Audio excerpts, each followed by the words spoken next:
It's been a little bit since the big game. Do you remember your favorite commercial, or what about just one commercial being memorable?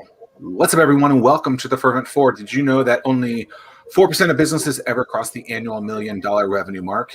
Hello, I'm Zack Miller, author of Anomaly. With me today, I have my co-host, Tim Ryan, lead man at StartWheel.org.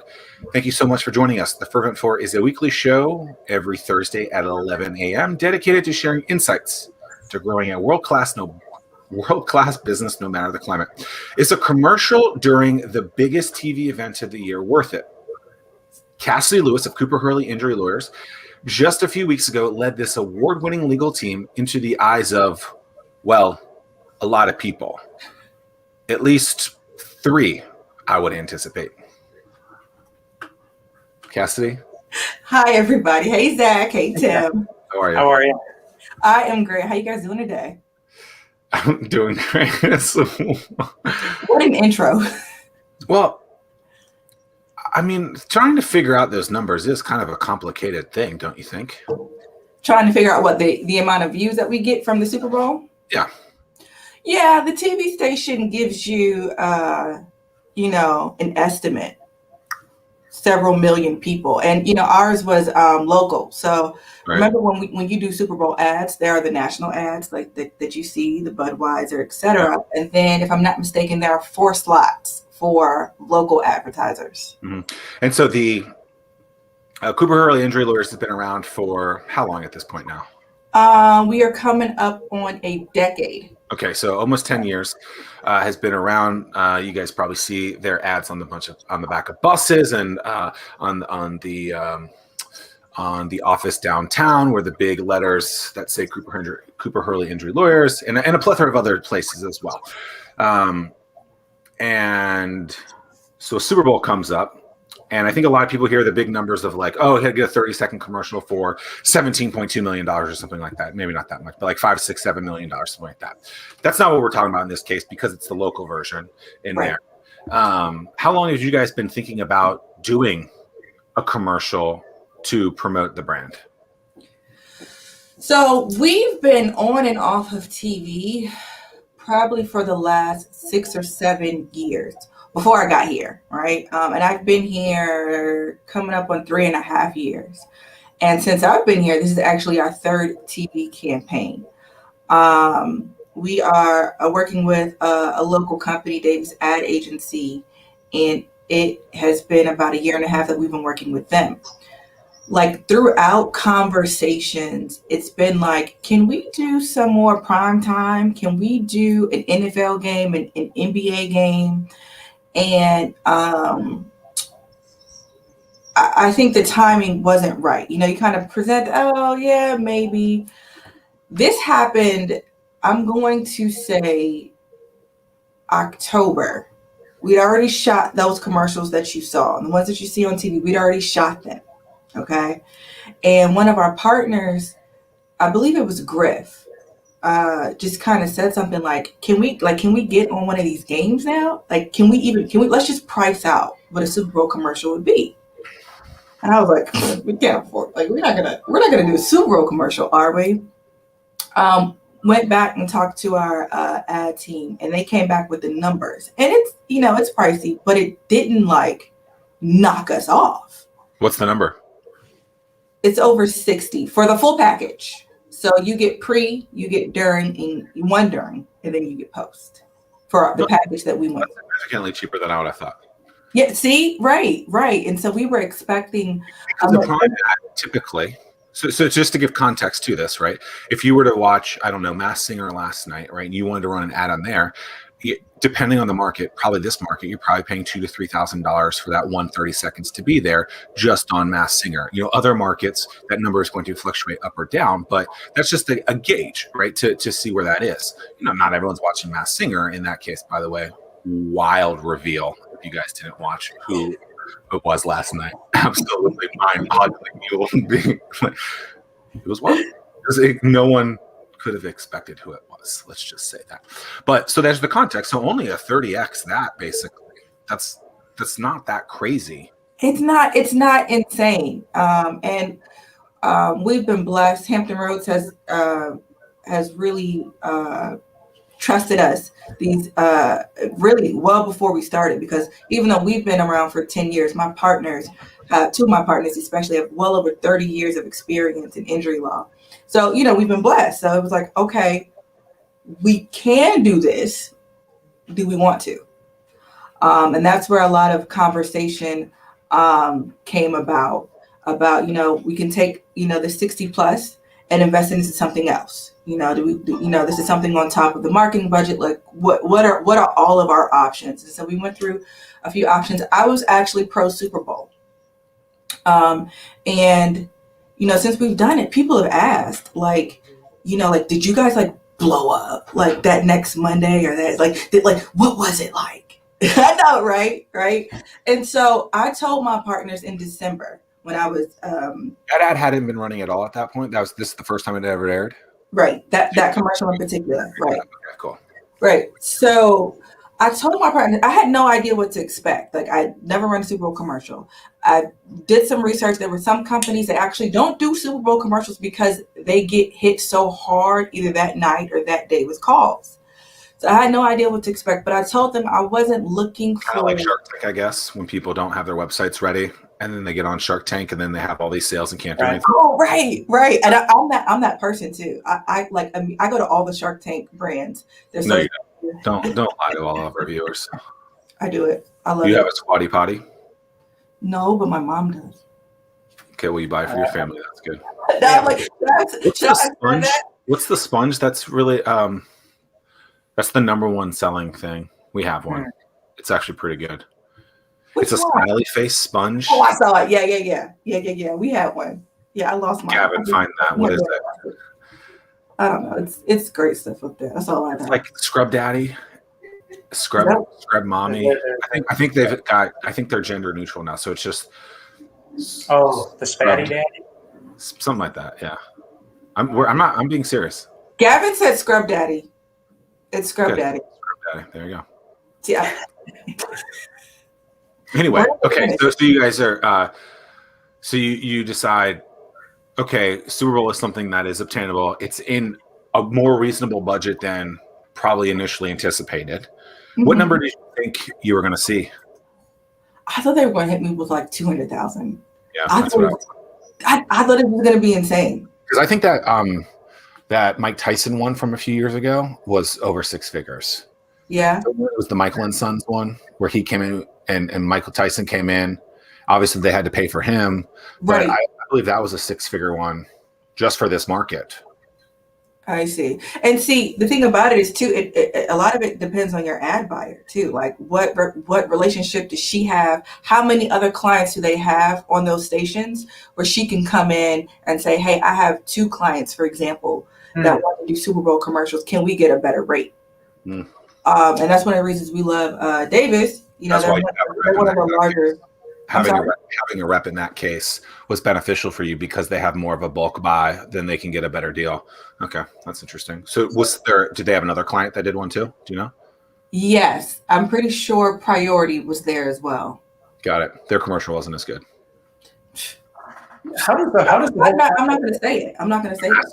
I mean, it's just true. There was nothing memorable about it. Tim? Yeah, not counting the Super Bowl. How does the whole process work when you want to start buying ads on television? Do you start with a budget and then they tell you what time slots, or do you tell them what time slots that you're interested in and then give you what the numbers are? You can really go either way. We started with a budget though, right? Mm-hmm. It makes sense to ask your ad buyer, like, hey, is this a good budget? If you go into TV with trying to spend $5,000 a month, you're better off doing something else. You know what I mean? Historically, TV's only been good, if I recall, Tim, too, is for higher ticket items because you can track your ROI more, I guess. I can't remember the reason why. I mean, you guys have a higher ticket item, I would assume, is that. That's why you sell you a lot of cars. That's why you see, if you're selling Coke, I guess, maybe that's different, but they have mass appeal. You're not going to see someone selling, I don't know, little tchotchkes, I guess. Scrub daddies. I think it just TV is one of the only only mediums where you can see me, you can hear me, and you can become introduced to my brand. Like in our case, before you need us. We have a brand where I can't make you need me. You know what I mean? It's not like makeup. You know, even if I don't wear makeup, you may convince me that I need makeup. But, you know, for injury law, you only need us essentially if you've been, unfortunately, in an accident. So TV, I think, works well for us because you know, if a person gets into an accident, I don't even want them to have to go to Google and search. I want them to be able to recall my jingle, recall my number, and say, I think it's Cooper Hurley, the 3-1. That's what I was looking for. That's why we got into the Super Bowl commercial, not just the local ones. I told my partners in December, I wasn't expecting a crazy influx of calls that next Oh, Monday. you bought other than local Super Bowl commercials? We are only local right now. Let me get it right. We are primarily local right now, and we do some cable. Oh, you mean by that? Okay, gotcha. Mm-hmm. I thought you meant outside of the area. I got it. Okay. Oh, no. Crystal wants to know what other options were, or what were the options available in the 60K, or what was presented? As far as the package? Yeah. So the package that we got, it started probably, if I'm not mistaken, midday, the day before the commercial. The day before the Super Bowl, I'm sorry. So that's Saturday, midday that Saturday. And we had 3 or 4. So we had a different creative that aired that Saturday. And then that Sunday, the day of, you had some of I'm so bad at this, some of the shows that get played that come on about an hour or two before, the pregame shows. And then you have the one. Not a sports fanatic here, Cassidy. I love sports. I'm sorry. I didn't know. No. And then you have the after halftime, which is the primary commercial during the Super Bowl. And then you have 5 or 6 that night post-game commercials. And so did they break them down and say like the pregame was worth, I don't know, $1,000. The ones afterwards were worth, $300 each, and then the one in the middle was worth $58 or higher value if you buy them all together. I mean, did they do something like that? They gave us the number. They gave us the number. Hey, this is the packet that we think makes the most sense to you. And I agree. Davis did, after talking to, who was it on CBS this year, I guess? Say that one more time. I didn't hear you. Davis gave you the package after talking to CBS. Gotcha. Yeah, the local affiliate. Yeah. Did you commit as soon as you heard that number, or did you wait? And I'm curious, the reason I ask is, if you waited, does that number fluctuate based on the closer you get in the supply and demand? Right. The number can fluctuate. We did not see it fluctuate, but it can, if all the spots were open, right, and then 3 spots are open, and then 2 spots are open, that number can fluctuate. And David, our ad agency, did say, hey, we kind of want to get it in, before this date. Well, and I think this year, I wonder what that rate would have been last year, right? I wonder if rates are higher or lower, because a lot of brands apparently were taking that money and spending it other places. A lot of brands weren't spending money, but the numbers seemed to nationally, it seemed like that number was still significantly high in the mid millions per 30 seconds. To me, the big question with the Super Bowl is always, you're competing against 73-ish other companies to try and be the one memorable one afterwards, right? And that's a challenge, local or not, right? You're still competing with the big guys, right? And so I think placement is important. Having an ad that's memorable, that's important. Where do you guys think it's been a month since that happened. Where do you think you were? How do you think you fared in the whole were we memorable aspect of this, 35, 36 days later? So I wanted to create something called frequency bias. Okay. Like I said, I didn't expect this crazy influx of calls that next Monday. I wanted to create something called frequency bias. And if you're not familiar with the term, it's like, I'll give you an example. When I moved to Suffolk, I was looking for a new car, and my friend says, oh, you should go to Mike Duman. And I'm like, who is Mike Duman? They're not on, they're not in Virginia Beach. Who is that? After she said that, I saw their advertising everywhere. Come to find out, my next door neighbor has their license plate. They're like 3 minutes from my house. There's billboards. He ran for mayor. Like, I just saw his name everywhere after that. And so that is what I was looking to establish, right? So we have these commercials now that have been around for about a year, and the market is saturated with commercials, one, and then injury lawyers. Now we have a new number. Okay, well that helps a little bit. So when I was talking about us, riding that wave, I'm looking to ride that wave, because how many of those people, saw that commercial, they still don't need an injury lawyer. Mm-hmm. Well, I needed to introduce my brand to them so that they see us everywhere, so that in the event that they are ever in an accident, they now know to call Cooper Hurley Injury Lawyers.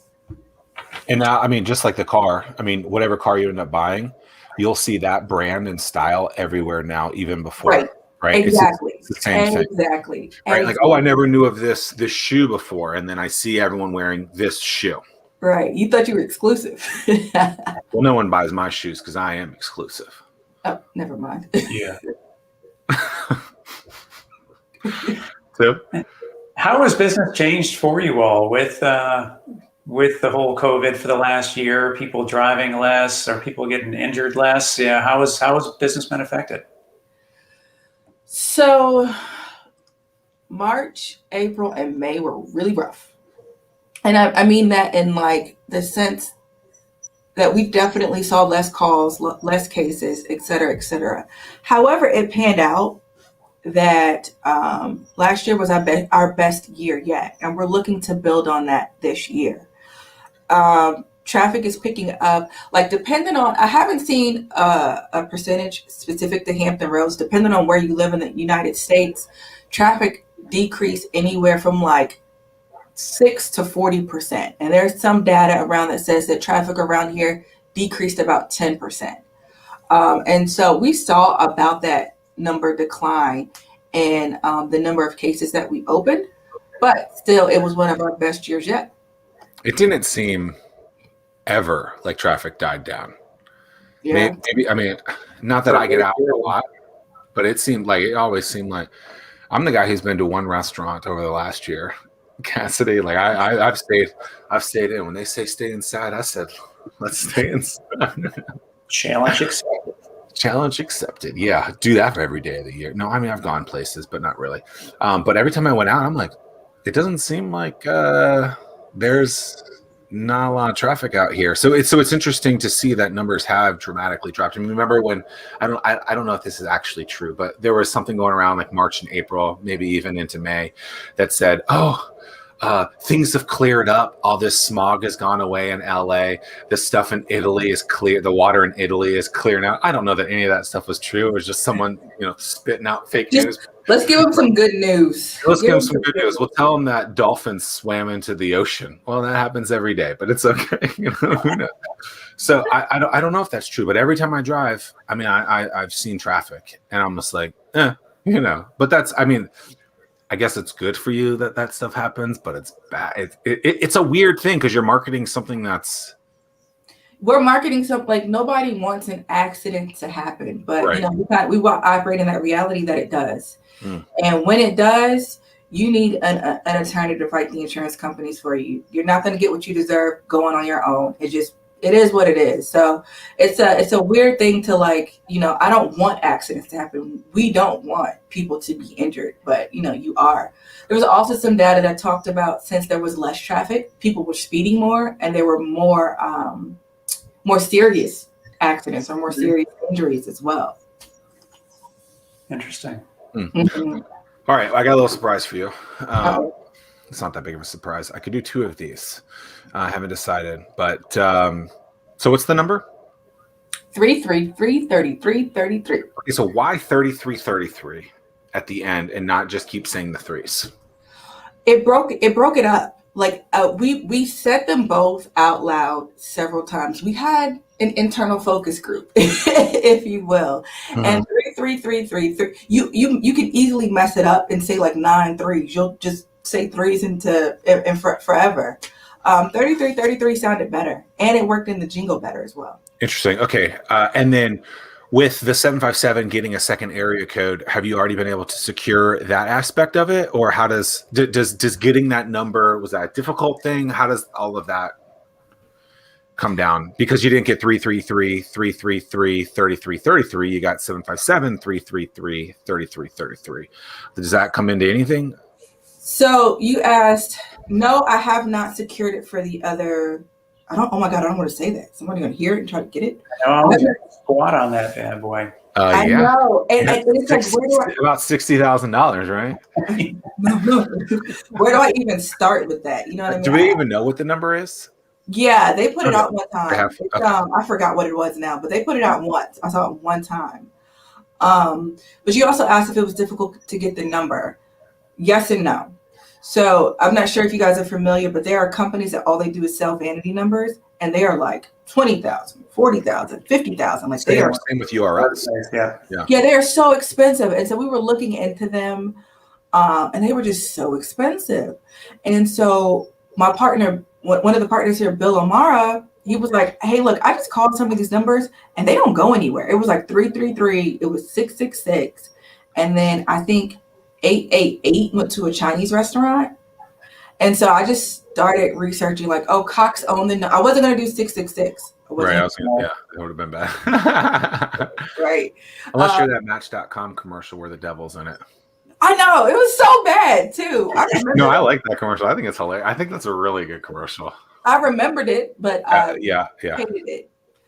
But so it ended up that Cox owned the number, and Cox National? Cox Communications. Yeah. So they owned the number, and they gave me some runaround. Oh, you have to call the last owner. And I was like, well, who is it? And I was like, oh, we can't tell you. How then would I call them? And I just kept walking up the chain for like 3 months. Like I just kept like, hey, well, let me talk to your supervisor. And we don't pay some hefty price. We just pay the regular price to have a number. She just emailed me one day and said, hey, Cassidy, I'm going to go ahead and give you that number. It'll be added to your next bill. Oh. Wow. Okay. Isn't it melodramatic? Like no, because look, I get it. But a lot of times, even the stories that you hear for like, I remember hearing a story of the guy who bought Sumo.com and he spent $1 million for it, but it took him 10 years to get the guy to actually even give it to him. Yeah. Right. The guy was like, I'm not giving it up. And so you probably, I could have seen you do this for a long time with a bunch of those numbers just to try to get something like that. So, I'm not surprised. Am I surprised that you didn't pay a lot of money? Yes. Am I surprised that, it took a little bit? Yeah, of course. There's a ton of domains out there that are difficult to find, or that once you find that to actually acquire them. So I found this little thing. So I guess the exclusive aired about a month ago. So here it is. The re-airing of the premiere of the Super Bowl ad from Cooper Hurley Injury Lawyers. In 3, 3, 3. Cooper Hurley Injury Lawyers. At Cooper Hurley, we help injured people every day. So we've made our number easy to remember. 333-3333. 333-3333. 333-3333. 333-3333. 333-3333. 333-3333. Cooper Hurley Injury Lawyers. 333-3333. Okay, does Jim Hurley have it tattooed on him? We're trying to convince. There is no way. No, but he totally should. Yeah, I would expect it. He could get half of it here on one sleeve, and then the other three's here. I don't see why. If he's committed, right? Yeah. Is he committed or not? Does he believe in the brand? That's what I'm saying. I guess we'll stop talking about the Super Bowl stuff. But overall, you feel like it's been a good thing, and it's not just that one commercial. It's a whole plethora of it's a full campaign for the next however long. It's a full campaign for the next forever is what it is. I think so. Yeah, we definitely get some. Everybody that I talk to brings up the number, and that really started happening way more after the Super Bowl commercial, like 20-fold more. Where Jerry Davis, who owns Davis Ad Agency, was out to dinner last night, and someone from CHKD said, "Hey, that one commercial." And I don't even know if they know that they did the creatives for it. That 333 commercial. So yeah, people definitely recognize the brand and the number, which is what we wanted. I remember I emailed you the next day because Yes. and I was like, that was memorable. Good job. Yes. Did you see me in it? I mean, I see who it is now. I obviously have different hair in that picture. Yeah, I'm behind the scenes, and it was getting late, and we needed somebody to walk by, and I was like, okay, I'll do it. But I am a celebrity. You should tell more people that you know me because I was in a commercial. I was in a Super Bowl commercial. Oh, That's super clever. I mean, it's certainly what a great way to measure an ROI when people are approaching you, telling you that they know the phone number now. Right. That's what we wanted. So jingle or no jingle? Did you guys have a jingle before? I can't recall. We had a jingle before. It was okay. Yeah, we had a jingle before. I really wanted a jingle this time, and jingles are supposed to be a thing of the past. I am one of the marketers that believe memory still works like memory. You know what I mean? Whether 100 years ago or today. So I really wanted a jingle, and I wanted it to have the number in there. Interesting. So I feel like if jingles are of the past, which that could be a fair statement, that's fine. I still think there is it's called like an audio boom or something like that, where there's an audio trigger that you remember in there. Yeah. An audio boom might be the wrong. Some sort of earworm type thing. Right. So like you hear your phone turn on, it's the Apple noise. You hear a certain commercial, you know exactly who it is, right? And so there's that aspect of it, and I think that's important. And I think you guys did a good job of releasing something new in a pretty cost-effective way to get in front of a lot of people. So potentially job well done, as long as these things convert into the customers that you guys want. If not, then not a job well done, Cassidy. Okay, thank you. I'll keep that in mind. Of course, it was good. There you go, Tim. No, I'm curious from a competition standpoint. Is there like a cat and mouse game that goes on, or do you play offense and defense to prevent competition from getting certain spots, or do you just pay attention to what you're doing and that's it? So we're very mindful of our competition. We pretty much know spins, when they're on, when they're not on. But when we go to the stations, hey, we want to be in these spots for the most part. What's the best bang for our buck that we can get? Yeah, because it's interesting. Just in the sense of like right around tax season, from an SEO standpoint, search engine optimization. It's like every accountant is then going to start increasing their SEO spend, but does that really even do anything because everyone is doing it? So it's just interesting. Ad spends and SEO is a significant piece of your marketing. So it's interesting to hear what the professionals have to say. Yeah, so SEO is it's a big piece. It's definitely a big piece, and we actually don't do as much PPC or the traditional PPC. We do Google LSAs, which just got released for attorneys. And if you haven't searched an industry that has it open, you wouldn't have seen it. But Google LSAs are essentially ads before PPC that have like a Google verification check. They vet the owners of the business to make sure like they don't have a criminal record, they're reputable, et cetera, et cetera. And that's been going pretty well. But we spend a lot of time and effort in content, in SEO, backlink strategies, you name it. We spend a lot of time, and it produces the most amount of calls and contact forms. Things related with Google. I'm sorry? Things related with Google? Yeah, just the website in general. Mm-hmm. How do you market a company that no one knows about?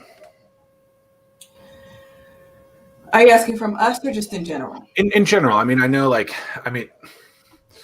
for example, right, there's the video that you did a few years back where you went around to strangers and said, who is Cooper Hurley, right? And only one person really knew who it was, right? So you're batting, I think, 10% at that point. And that's not a dig at you guys. It's just it's a hard thing, right? You're not Nike, you're not Tesla, you're not, global brands. So how do you market a thing that not everyone needs, and that when they need it, that you want them to call you? But how do you market a brand that no one knows about? Because I think that's such a challenge that so many people have. And as the marketing, I was going to say, like, let's call it marketing queen, Cassidy Lewis. What do you do to try and get people to see who you are? So there are two things that have worked for us very well, right? And so we understand that, again, people don't need us until they need us, right? And so we've attempted to, what's the word I'm looking for? We've attempted to be in their lives other ways, right? Become familiar with Cooper Hurley in another way, right? So one thing that we've done that's worked very well are our raffles. Like, we raffle off gas cards and jewelry, and it's just really something to give back. Like, we love to do it. That has produced this effect that we didn't expect. People appreciate those raffles more than they do the large donations and contributions that we give to the community. They say, we love you guys because of this. If I ever need you, I'll call you. We were like, oh, okay, well, let's do more of this then. We get referred all the time on social media for things that we don't even do. They just know, we get referred, hey, I need a divorce lawyer. And one of our raffle entries will say, call Cooper Hurley. And we're like, thank you so much. That's not what we do, but thank you. So they think lawyer does everything in that kind of case. And so you have to then punt that to someone else and get them to try and remember you as injury law and not divorce law in that kind of case. Right. And it seems like that's gotten better some, because we looked at that and said, well, okay, they do it, we're a law firm, but they don't know what we do as much as we think they do. Right. And so we need to make sure that we hit them with information about what we do specifically and why we only do injury law. And that has seemed to help some. What was the second thing that's worked well? Well, when it comes to introducing your brand, you can't just have a website and expect people are going to come, right? And so that kind of goes into the SEO. No, Kevin Costner proved that is all you got to do is build it. I know we believe in Kevin Costner, but not on Al Gore's internet. You have to make sure that you are producing a solid amount of resources, like, so that when they're putting those long form questions into Google, that one of your landing pages at least pops up. Our number one page on our website is not the homepage. It's one of our resources page, one of our resources landing. I've been directly involved within our entrepreneurial community for years. And the most common question I get is, Tim, I want to get involved, but I don't know what events I should attend. Well, StartWheel eliminates that pain point because we consolidate all the events you should attend into a single calendar. Now you'll be in the know and see where to spend your time. Gone is the need to search multiple websites and calendars. Just head to startwheel.org and see for yourself. That's startwheel.org. Okay, so you have a landing page on one page that is specific. How did you figure out? You were breaking up. Can you say that one more time, Zach? Yeah. So you said that your main homepage is not the page that's the most visited. Is that something that is intentional? It just happened by happenstance? Like, how did you guys start to figure out that was the case? So I can't say that it's intentional, but I do appreciate it. Our homepage, anybody's homepage is filled, right? You want it's the start of your funnel, the start of your site funnel. But what you want are your landing pages, those pages that answer those specific questions to do very, very well. We have a resource called the 5 Dirty Tricks Insurance Companies Use, and that's our number one page. It started doing really, really well in traffic, and then we made it part of our retargeting campaign. And since then, it's blown up. And people spend the most time on that page as well. Yeah, people hate insurance companies. Looking at the show notes, it says that you're a big documentary fan. What's your favorite doc that you've watched recently? Okay, wait.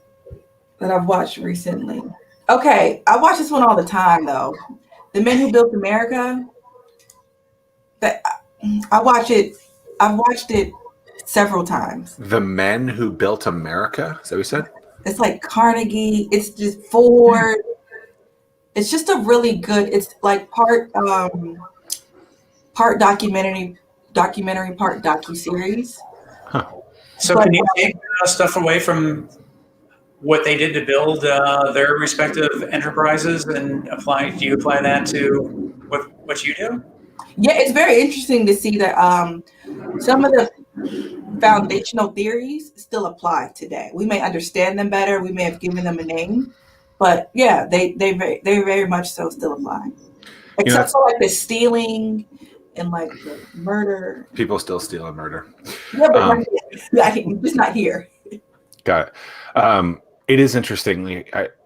The internet is, to me, is just things that go on in real person life. They figured out a digital form, and it sounds like this show that you're talking about, The Men Who Built America.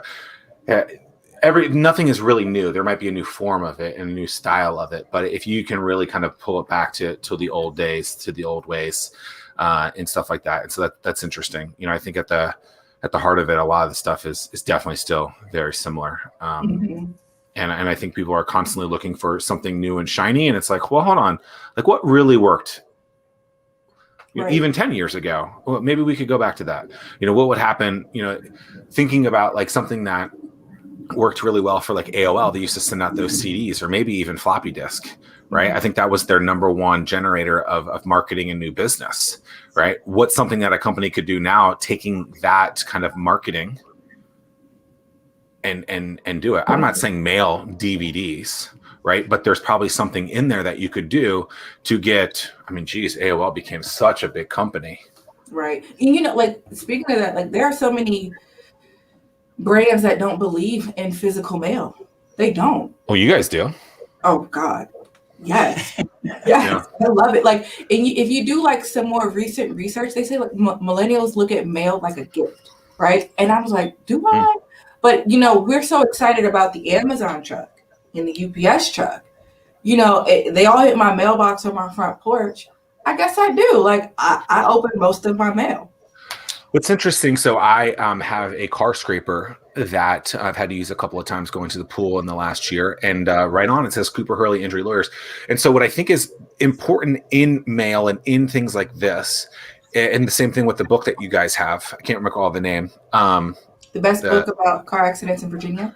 Right, which is supposed to be like the audio, the guide that you keep in your glove compartment, right? If you're going to give things to people that they'll be using from like the muscle memory, from the frequency phrase that you talked about in your vehicle. So then every time I'm scraping off that ice before I'm going to the swimming pool, there it is. Right. But people aren't, thinking about that. But that's exactly what you want them to be thinking about, is like, how can I put this in there without them even thinking about my business from a business perspective? Right. But yet there it is. And I think that's clever marketing that not enough companies do. No, I agree. We created something called the accident card, and like you want your business card everywhere, right? But like how do I make it permanent? And so I wish I had an example of one. I don't. But they feel like insurance cards, and that's what we told them. If you were ever in an accident, put this in your wallet, in your insurance card, near your insurance card, and know that call your insurance company, but call us too.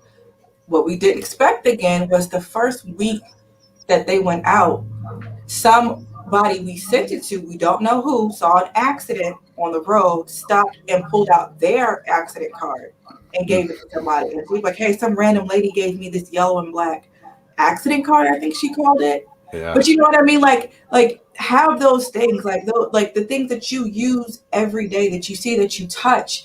You can brand it and make it useful. Don't just send it with, oh, here's my name and number. The accident card has what the 3 steps to do after that. Like make these things useful. Because you're already flustering, and then you have to think about, okay, well, I called 911. What the heck else do I have to do? Right. Like be corny, be cheesy. Who cares? Like just get it in people's hands. Be corny. Zack, we're not. Why black and yellow? I'm sorry? Why black and yellow? Started before I got here. Loved it. It's yellow is such a friendly and trusting color, and it's not the typical blue, red, gray that so many businesses and law firms use. Love it. What about Crutch Man? Is he still around? I'm sorry? Crutch Man? Is he Crutch- still? Crutch. Look at me putting on my interview face. Crutchman is still here. Okay. Do you want to tell anyone what he is? Crutchman is like this silhouette part. He's a silhouette part of the logo, and I'm not the biggest fan of the artwork because artwork has advanced. It's like one of the legs, one of the body parts is more of like a crutch.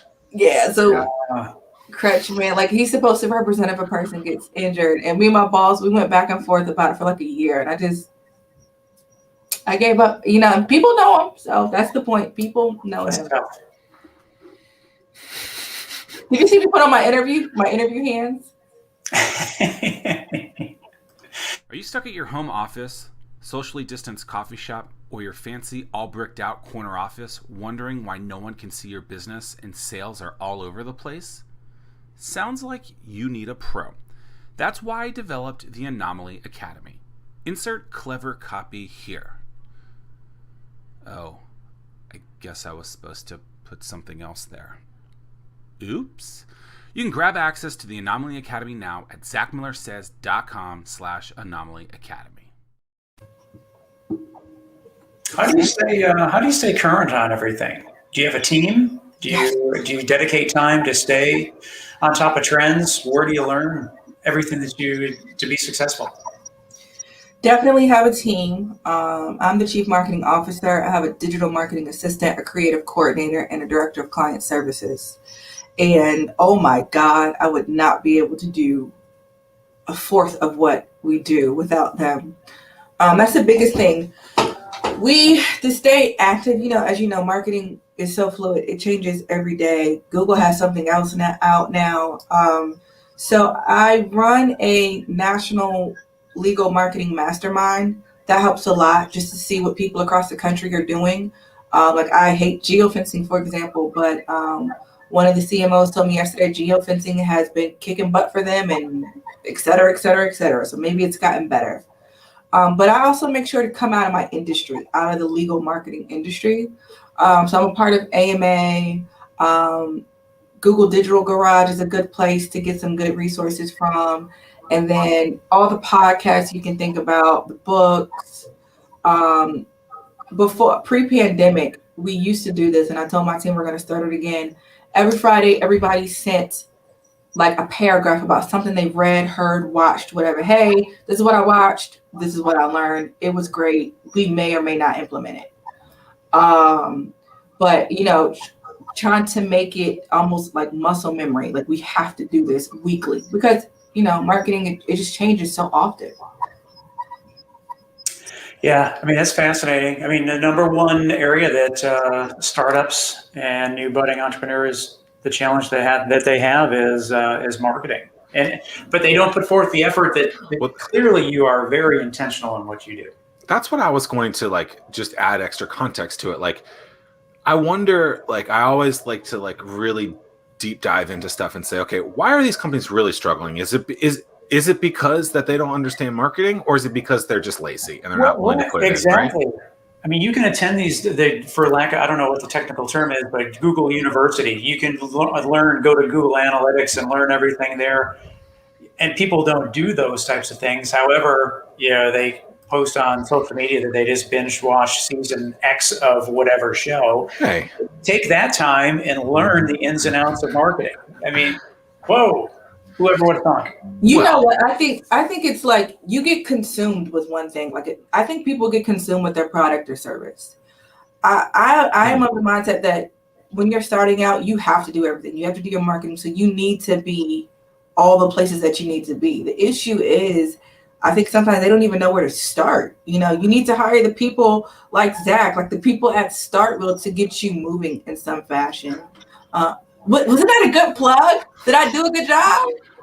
It's like almost you forgot my name, but no, we're not gonna. It's fine. The people at Zack.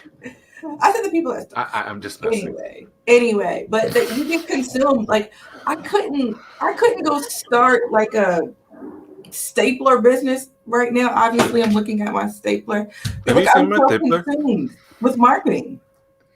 Yeah, I mean, I always tell people like if I'm giving advice to someone and they're like, oh, I'm working on my business plan, and I'm like, look, you probably need to answer a couple of questions about your business, right? But you need to have more of a, if you're going to spend time on something, spend time on like your actual marketing plan. Make sure the numbers work, right? But like, if you're not willing to get that thing out there in a plethora of different ways, and you getting out in front of it, like it's going to struggle, and it's going to like that, like going back to Kevin Costner, like it's you building it is not going to just deliver a bunch of baseball players to come out and fans to watch. This is not going to happen. Like you have to put it out there. And so people, in my opinion, for the majority, are not willing to actually push it the way that it needs to. I think because they're afraid of just like this thing's their baby. Or maybe they're just lazy, or maybe they'd rather watch that next thing on Netflix. Who knows? But like, it's like, I don't think the world of like, and I'm interested in your thoughts, but remember like 2010 to 2014, everyone wanted to start a business, right? I call it the Shark Tank effect, right? I don't think we live in that world anymore. I don't feel like everyone wants to start a business anymore.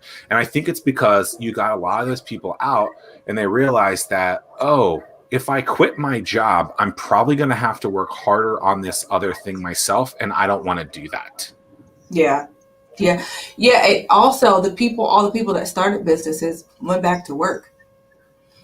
Like there was like there are so many business, me included. I own a marketing firm. I took 2 years off to be home with my kid, and I was like, do I want to go back to corporate? I think it became like the thing to do. It became like, and I never did this. Like business owners became like judgmental if you still worked a 9 to 5. You know what I mean? And I think that kind of pushed people too. And I was like, no, there's nothing, 9 to 5s are great. It's like I call them LinkedIn entrepreneurs, where someone just wanted to write like founder of a business on LinkedIn. Owner operator. Yeah. Oh, hey guys. I want to let you guys know that I own this new business where I'm selling lotion. Don't do it. Entrepreneurship, it's a beautiful thing. I think, like I said, they get consumed in their business and then they may start one marketing activity, but they're not consistent. There's a whole campaign, a strategy behind it. And I think a lot of people might do one, not the other thing, right? They get to step one. So like, even if it's just a simple sales funnel, right? Let's just say it takes 7 steps to convert someone from a visitor to an actual customer. I think the numbers are 80% of people stop at step 2. Wow. Which is basically just following up with the person and reintroducing them to the thing that you just saw. You can learn about that in this book called Anomaly. No, that's not. Where is mine at? Oh, it's right there. Did you tell? Do you want me to get it? I will get it. No, it's fine. We all believe that you have a copy of my book. But did you tell the people that I'm in the foreword? Did you tell the people my name is in the book? They can see it right here by purchasing it at zackmillersays.com/Anomaly. I actually speaking of books, hey, actually I should do this. Speaking of books, one of our first guests on the show and good friend Erik J. Olson just wrote a book called $1 Million Journey. It's his journey on how he took his business, which is now already digital, from 0 to $1 million, and he documented the entire process. So if you've ever listened to his podcast where it's journey to $100 million, in the process of how he and Kevin are turning Array into a $100 million juggernaut of a digital marketing firm, this is how they got to $1 million, which only 4% of businesses ever get to. It's pretty interesting. I lived some of it with him, because he was in my office at certain times and I've helped him along the ways. But like, even just looking back at some of these things and like in his head, it's pretty interesting. So Erik J. Olson, $1 Million Journey, check that out everywhere on the Amazon.com. Cassie, you haven't bought this yet? I didn't know. Erik didn't tell me. I love Erik. How dare him? He didn't get to step 2 either, I guess. Yeah, see, and Erik knows me. We're going to get on him. That's right. As always, us marketers, we're always bad at like pubbing ourselves. It is interesting how that happens. Maybe we got the barbers with the bad haircut. Maybe he called the wrong number. Maybe he called 333 3333, but did it with the wrong area code. There you go. There you go. Cassidy, I'm curious, Mike, kind of this or that type of question. Would you focus time from anything, but let's just say marketing, would you focus on strengthening a weakness or strengthening a strength? Strengthening a strength. Interesting. Mm-hmm. I'd rather go from 50 to 100 than 0 to 50. I like it. Yes. How about, no, well, you answer the question. Which one would you do? Yeah, I mean, that's something that I go back and forth with a lot. You know, I mean, What was the question? Would you rather strengthen a weakness or strengthen a strength? What would you do, Zach? Well, I don't know. Tim's going to answer first. I'm going to follow the leader. I don't know. I mean, I would like to try to, I think that learning is a lifelong journey. So I guess, I balance the two. I don't want to weaken a strength. If I can maintain a strength and then also try to build another strength, then I would like to try to do that. But I definitely understand the point of you only can do so many things good. Right. Strengthen my strengthness and then hire for my weakness. Or whatever. Like figure out a way to fill that gap. Yeah, I think the weakness in that, and maybe it's more to piggyback off of Tim, I think we're all basically saying the same thing, is I don't want a weakness to inhibit a strength. Yeah. Right? So if I have to improve that to get up, so like I don't have to necessarily know something, but I need to know enough about that something so that it doesn't hurt this thing. Right? And so what came to mind is just like triathlon for me when Tim asked that question, right? And so I'm terrible at running, right? Like Cassidy Lewis, terrible at running. You started it. I did. Okay. And so I'm a good swimmer. I need to be just as good. Like I'm trying to continue to be good at swimming, but I'm trying to improve my running in the whole thing too. It's interesting though, but I'm not trying to become the greatest runner in the world. But I know as all three of those are there, I don't want to hurt one of them. And that's really where the dilemma is, because so if you're already at 90% capacity, the amount of time that it would take to go from 90 to 95%, 80-20 rule, right? Right. And and then if you focused on running, you could go from 25 to 70. Well, it's like, why do I need to, like, let's think about it in business terms. Do I need to become a full-on accountant CPA to understand the financials of my business, right? I need to know enough about this, but I don't need to know the intricacies of that thing like that person. And it's like Cassie says, you hire someone for that weakness. So know enough to not screw yourself.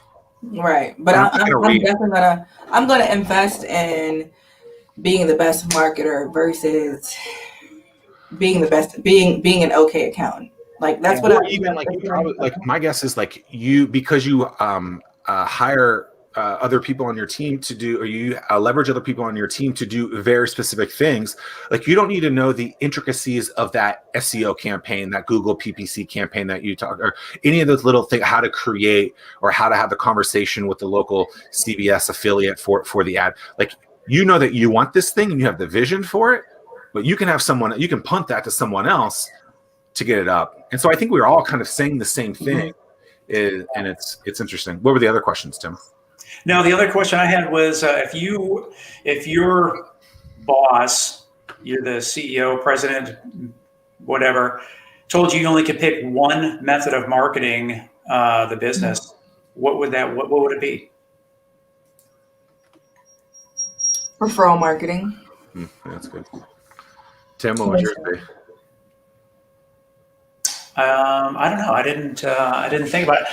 I think the email, certainly is I think the most effective method. So leveraging the people that you have, and then I guess referral marketing would then stem from that, because if you maintain your email list, then you can leverage that for those referrals.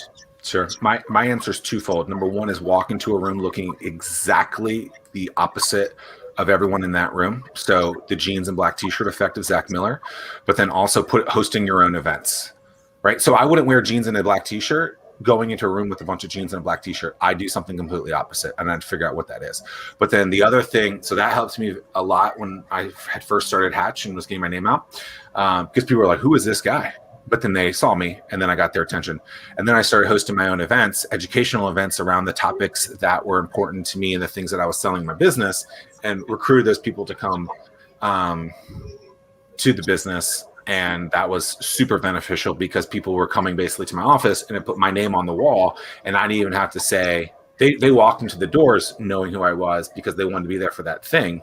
You know, it's like you go to Chipotle, you want a burrito, right? Mm-hmm. You're there. You don't have to market Chipotle after that. And so people, as long as the food in there is good and the event's good, so it basically markets yourself without even having to market yourself, and it's very, very powerful.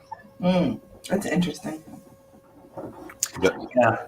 I mean, because like with me, when I look at Google Analytics, I mean, really almost a minute from the time that you push out something over email, then your website traffic. Ain't it interesting how people immediately open those emails, yet they don't respond? Or ticket sales to go to events or whatever the case is. It's amazing, though, just having some sort of call to action and an ability to push that message. The Fervent 4 is powered by the Small Business Development Center, which helps local small businesses grow through counseling. If you're interested in learning more on how the SBDC can help your business, head to startwheel.org/weekly. What do you anticipate 2021 and forward looking for, since a lot of the marketing has been around unprecedented times and yada, yada, yada. I mean, talk about like marketing fatigue. But what do you see as kind of the next steps, the future of what people can anticipate over the next, let's say, 18, 24 months? So I think COVID, I'm sick of saying COVID, but I think COVID. Kevin Hart calls it the vid. Does he? I call it Rona when I'm talking to my friends. Yeah, well, Rona did this. Yeah, you got to name her. Hang on real quick. I'm just curious. If someone refuses to get a vaccine and they become their own super spreader, could that be considered injury? Could someone come after you after that person for spreading COVID because they chose not to get the vaccine? We don't handle those type of cases. If I'm not mistaken, there are firms that do. Wow. Handle it. But there was a lot of conversation around that when COVID first came. And this is pre-vaccine. It was, if you know you have COVID and you're still around groups of people, then what? So yeah, I think there are firms that do, but that's not, what we would handle. Well, how many people used to just go out because they're feeling a little sick? I mean, if we could just remove that from society, I mean, I feel like. Yeah, I mean, just like in the sense of, to Cassie's point, I mean, if you can show neglect, then that's especially with these unprecedented times. Oh God, I'm saying. Well, I mean, we don't need to keep talking about this. But okay, so what do you think the future is going to look like? I think COVID made us creative. I think COVID made us extremely creative. The people are. I'm interested in how long this PTSD is going to last, right? We all have PTSD. I can't watch a movie, see a group of people, I freak out. Oh my gosh, they're going to get the Rona. But it's like, Cassidy, that movie was made in 2007. I'm like, oh yeah. So like, even when you see people like posting pictures online that are clearly old, it is surprising the shock factor of people like, I can't believe there's a group of this many people together. I'm like, I don't even know when that picture was taken, you idiot. I clutch my pearls every single time. So when you're developing a marketing campaign, is that part of the conversation? Do you have people with masks? Do you not have people with masks? Do you plan for the future, or do you think about the present? I think so. When this started, y'all remember back in March, we thought by the summer, And It's then March when summer now. hit, we thought, we're in month 13. Yeah. you know, like we thought like by the school year, and then we were like, oh, by the winter. And here we are about to hit this next spring. So we've put some pieces in place where like we need to use video. We need to consider doing this. And how do we do that? Because what's been lost since COVID is the client experience. Like that's something on the other side of marketing. So a lot of people just think, oh, marketing ends at the sale. No, I'm very big on client experience. Well, that client experience, being able to come in and shake my attorney's hand and drop by we had clients drop off gifts. Elbow them. Yeah, I mean, we're trying to handle as much virtually as possible. So I might not even be able to, Okay, virtual elbow. Yeah, okay, right. But so that client experience has definitely been lost. And if I'm being transparent, I don't feel like even though we've put some things in place, I haven't found a real solution for no human contact, where it's the client experience is still there. So like I said, I think marketing, it's been more creative. I think a lot of marketing budgets have been cut because businesses started losing revenue, and marketing is usually the first to go. We don't necessarily agree with that, but hey, to each his own. So I think it's going to take 2 years for marketing to go back to where it was.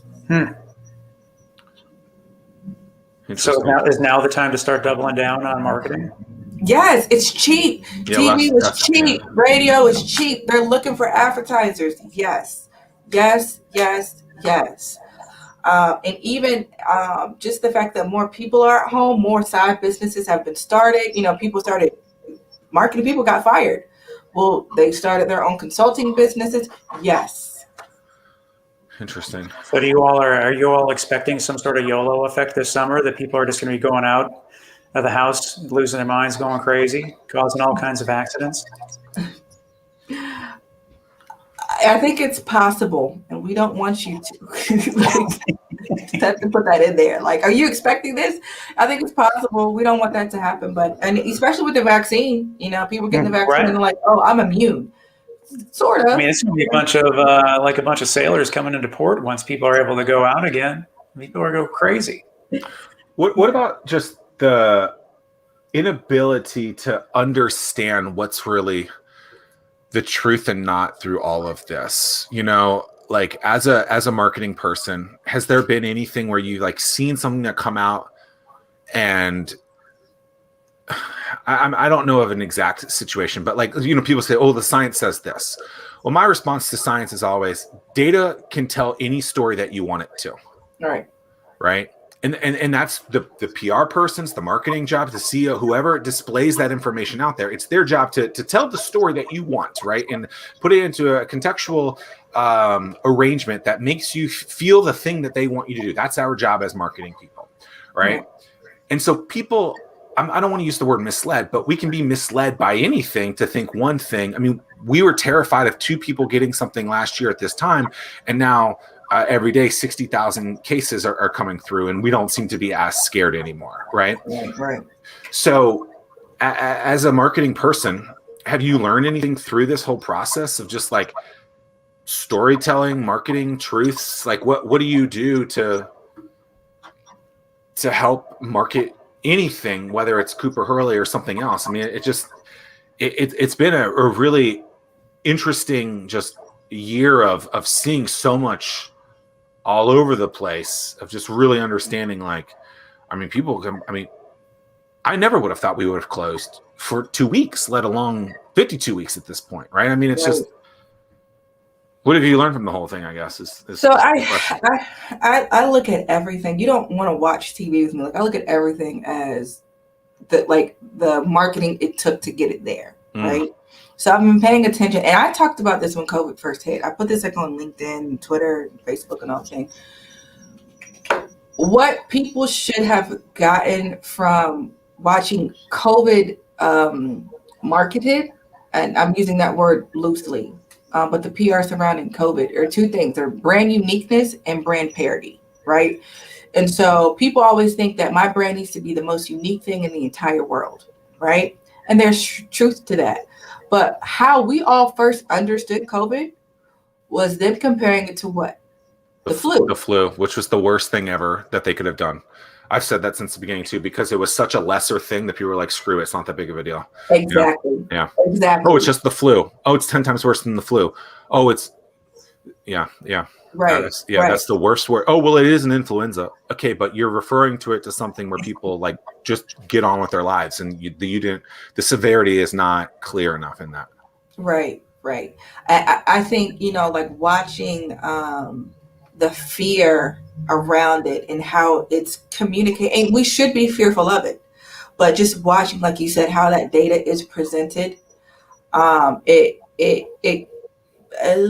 widened the way I communicate. I think, like talking about that brand uniqueness and that brand parity. Is it, in this instance, does it make more sense to be unique, or does it make more sense to sound like another brand? Should I want to be, I talk about this, I want to be I want our client service to be the Chick-fil-A of injury law client service. Mm-hmm. And we all know what that means. You know what I mean? We all know what that means. We know that they don't mess up orders. And if I ask for 2 ketchups and they give 1, well, they thought it was only best for me to have 1, and I need to take that and run. I need to believe them. That's it. But yeah, like learning when to use those 2. I think, like I said, kind of widen my communication horizon. Anything we haven't talked about that you want to talk about?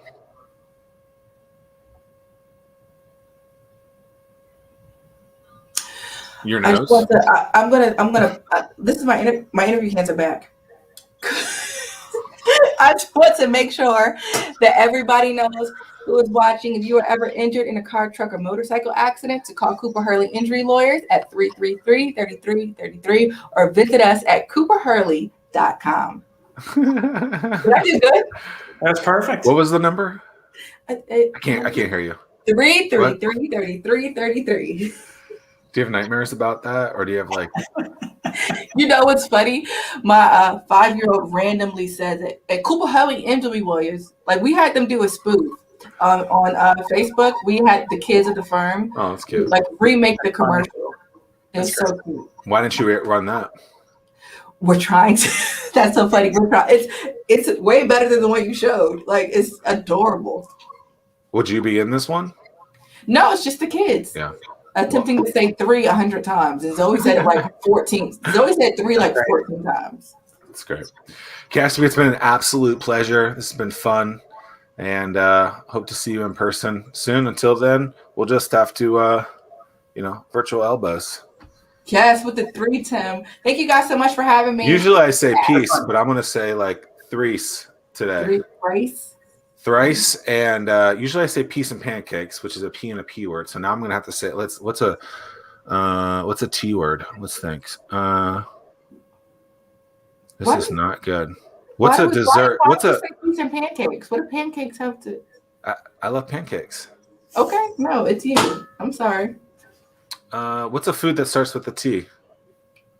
Tomatoes. Sorry. Thrice and teriyaki. So bad. I told you don't embarrass me today. Yeah. Later.